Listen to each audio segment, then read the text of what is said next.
Meteorologist Robert Spetta here with you. It is currently the 2nd of May 2019 here in the Indian Ocean. I'm talking about that little circulation just there off of the coast of India into the Bay of Bengal.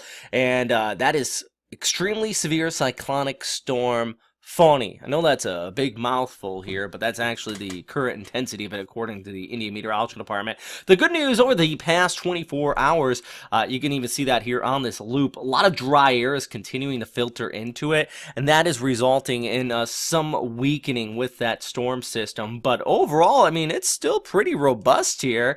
That's why it's still called a extremely severe cyclonic storm. In fact, winds currently 180 gusting to 190 kilometers per hour. Actually, I should say 180 to 190 sustained, gusting 210 kilometers per hour. Expect to maintain that intensity over the course of the next about 6 hours. But that wind shear it's battling coming in from the north is really going to continue to take a toll on it, causing it to still weaken off here a little bit. But I mean, even extending further towards the north there in the Bangladesh, northeastern India from Ocean off there. As we go ahead over the course of the next 24 hours, is going to be coming on shore.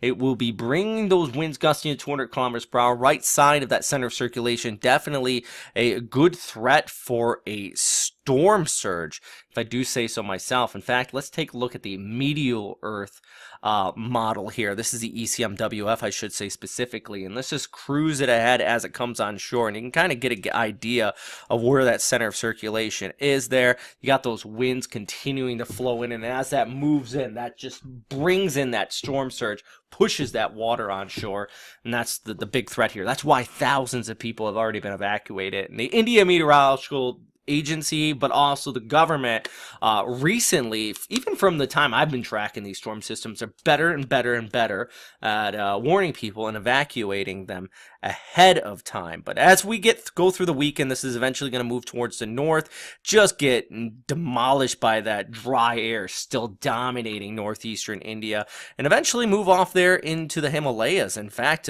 changing over a little bit of snowfall there. You can see that in the extended outlook. Big issue with this guy, though, is eventually it's just going to be the rainfall. I mean, yeah, the winds 200 kilometers per hour isn't nothing to joke about, but the rain, we're talking a few hundred millimeters, over 10 inches shown here, as that pulls off there towards the north, predominantly in the right side of that circulation, just because the left side is going to be dragging in dry air out of India. So if you're on the right side or the eastern side of that center, that's where the bulk of the moisture is going to push in and pull in out of the Bay of Bengal, which, by the way, currently the Bay of Bengal pretty warm. I mean, we got 30 to 32 degrees Celsius temperatures out there, so fuel for the fire. Anyways, it's cyclone season. We're getting to typhoon season here soon too, so hopefully these updates will keep on coming.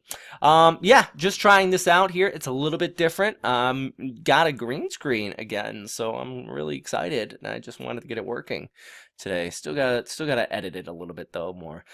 Guys, if you have any questions, comments, suggestions, please let me know there in the comment box down below. Always appreciate that. You know, all that good stuff. Like, subscribe, click for notifications, blah blah blah blah blah blah. All right, guys, stay safe. That's the #1 thing. That's why I like doing these updates, though. People ask for them. A lot of people ask for this specific update. It's a pretty severe storm, so I've been getting loads of questions and comments on my Facebook page, and I felt like addressing it. All right, guys. See ya. All right.